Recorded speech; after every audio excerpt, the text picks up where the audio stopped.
नमस्कार बच्चों, बहुत बहुत स्वागत है आज का इस वीडियो में। तो कैसे हैं आप सब? उम्मीद करता हूँ आप सब बहुत अच्छे होंगे।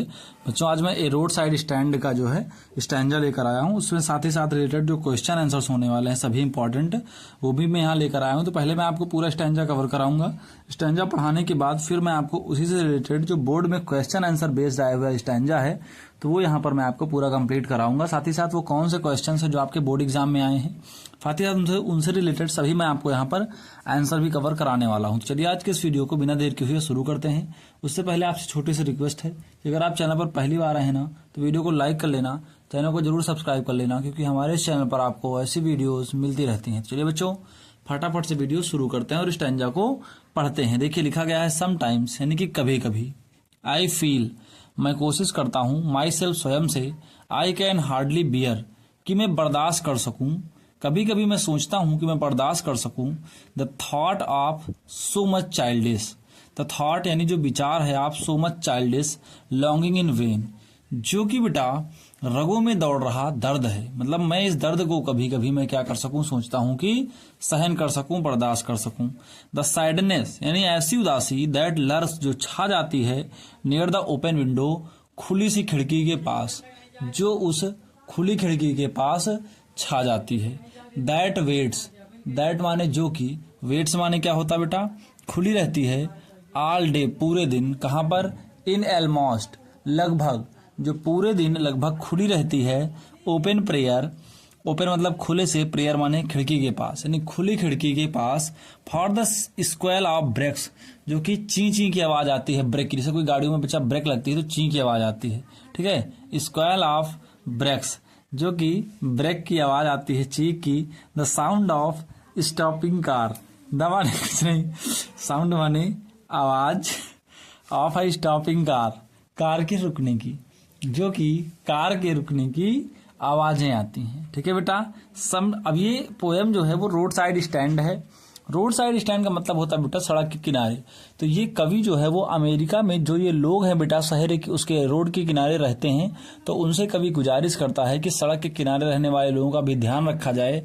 ये बेचारे जो है ब्रेक की आवाजें जब इन्हें सुनाई देती हैं, स्टॉपिंग कार, कार रुकने की, तो बेचारे वो तेजी होकर क्या करते हैं, सड़क पर आ जाते हैं और वहां पर आकर के सोचते हैं कि शायद इनके जो कांच से बने मर्तबान हैं, मिट्टी के बर्तन हैं, उनको कोई खरीद ले। और बेटा ये किनारे रहते हैं, अगर आप ये कहें कि सिर्फ रोजी रोटी के लिए करते हैं तो ये बात भी कहना गलत होगा। ये अपने जीविकोपार्जन के लिए सभी चीजें करते हैं जो व्यक्ति सड़क के किनारे रहते हैं। और वहां के जो धनाढ़ लोग हैं, धनी लोग हैं, तो उनसे बेटा जो पोएट है वो क्या करता है बेटा, रिक्वेस्ट करता है कि आप सब क्या करिए कि कुछ ना कुछ, सरकार को भी कहता है कि इनके ऊपर ध्यान रखें, ताकि बेटा इनमें जो समस्याएं हैं इनकी, उनसे क्या किया जा सके, निजात पाया जा सके। Sometimes I feel my self, कभी कभी मैं कोशिश करता हूँ।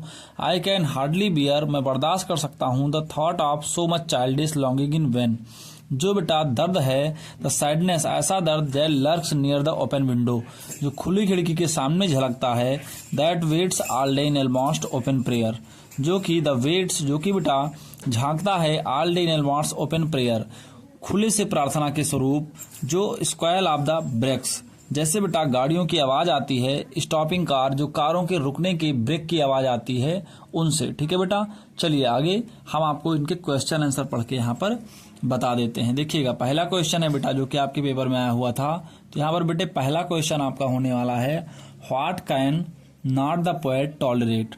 व्हाट माने क्या, कैन नॉट माने सकता है, द पोएट यानी कवि, टॉलरेट माने सहन कर, यानी कवि जो है वो क्या सहन कर सकता है। What can the poet tolerate, यानी कवि क्या बर्दाश्त कर सकता है। पूरा लिखा हुआ है द पोएट, यानी कि जो कवि है वो कैन नॉट टॉलरेट, बर्दाश्त नहीं कर सकता। क्वेश्चन है कवि क्या नहीं बर्दाश्त कर सकता, तो यहाँ पर आंसर है बेटा the poet can not tolerate, कवि बर्दाश्त नहीं कर सकता। द फार्मर्स डैशेस होप, किसानों की बेटा जो इच्छाएं हैं उनको कभी बर्दाश्त नहीं कर सकता, यानी कभी किसानों की कह रहा जो इच्छाएं हैं बेटा कभी उनको बर्दाश्त नहीं कर सकता। अगला देखिए नेक्स्ट क्वेश्चन क्या है बेटे। नेक्स्ट क्वेश्चन यहाँ पर, what is the prayer of the villager. What is the prayer, क्या वो कौन सी प्रार्थना है, ऑफ द विलेजर, गांव के लोगों की, sitting at open window. Sitting मतलब जो बेटा बैठी हुई है, at the open window, at the बने पर, ओपन विंडो यानी खुली हुई खिड़की पर। तो खुली हुई खिड़की पर वो कौन सा प्रेयर है बेटा जो बैठा हुआ है। क्वेश्चन है व्हाट इज द प्रेयर, वो कौन सी प्रार्थना है ऑफ द विलेजर्स, गांव वाले लोगों की, sitting at the open window, जो खुली खिड़की पर बैठी हुई है। देखिएगा लिखा है द प्रेयर्स, यानी कि जो कविताएं हैं, वेयर थी अ जेनरस ट्रेवलर, एक उदार यात्री की, to stop at the stand, जो स्टैंड पर रुकता है, यानी एक उदार से ट्रैवलर की है, जो एक यात्री की जो स्टैंड पर रुकता है, टू सेल समथिंग, कुछ बेचने के लिए, एंड गेट, और पाने के लिए, एक गुड अमाउंट, एक अच्छा पैसा।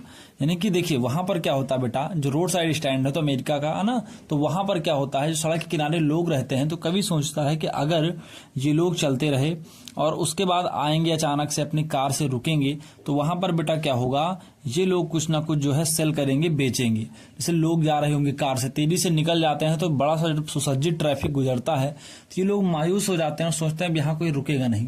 लेकिन जब कुछ समय के लिए वहां कोई रुकता है तो ये दौड़ पड़ते हैं अपने सामान को लेकर बेचने के लिए और सोचते हैं कि अब हमारा कुछ ना कुछ सामान सेल होगा और इससे हमें कुछ ना कुछ अर्निंग होगी बेटा। तो the players were a generous traveller, जो प्लेयर्स होते हैं बेटा, प्रेयर्स प्रार्थनाएं होती हैं, वेयर अ जेनरस ट्रेवलर, जो बेटा प्रार्थना करने वाले होते हैं, जेनरस ट्रेवलर होते हैं, to stop at the stand, ताकि कोई कार स्टैंड पर रुके, टू सेल समथिंग, जिससे कुछ बेच सकें, and gate a good amount, और उससे इन्हें एक अच्छा खासा धन प्राप्त होके, एक अच्छा खासा पैसा प्राप्त हो सके। अगला क्वेश्चन देखिएगा बेटा, नेक्स्ट क्वेश्चन यहाँ पर होने वाला है आपका।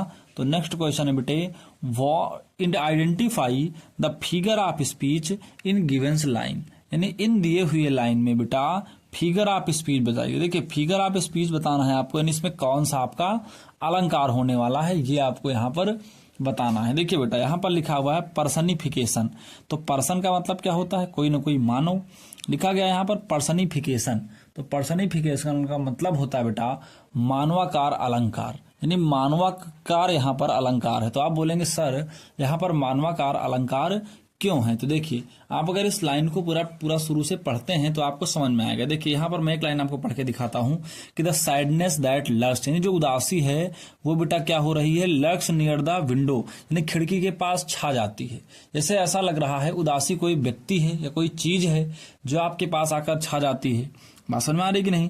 और चलती हुई कारों का रुकना, ये एक तरीके से बेटा इसमें ऐसे कोशिश की जा रही है कि इसमें एक जान लाके डाल दी जाई हो, ठीक है। यानी पर्सनिफिकेशन में क्या होता है कि जो चीजें मृत होती हैं उनको आपको बेटा सजीव चीजें वहां पर उनका एक रूप बनाकर सजीव चीजें आपको वहां पर दिखाई जाती हैं। तो लिखा गया है identify the figure of speech in given lines, तो इन दी हुई लाइन में पर्सनिफिकेशन, जिसकी हिंदी होती है मानवीकरण अलंकार है। कौन सा बेटा, मानवीकरण अलंकार यहाँ पर आपका होने वाला है, ठीक है। तो उम्मीद करता हूं कि ये स्टैंजा रोड साइड स्टैंड का आपको समझ में आया होगा। यूपी बोर्ड के लिए मोस्ट इंपॉर्टेंट है, इसको आप जरूर तैयार कर लेंगे। आज के लिए बस इतना ही, मिलते हैं अगले वीडियो में, तब तक के लिए जय हिंद और वंदे मातरम बच्चों।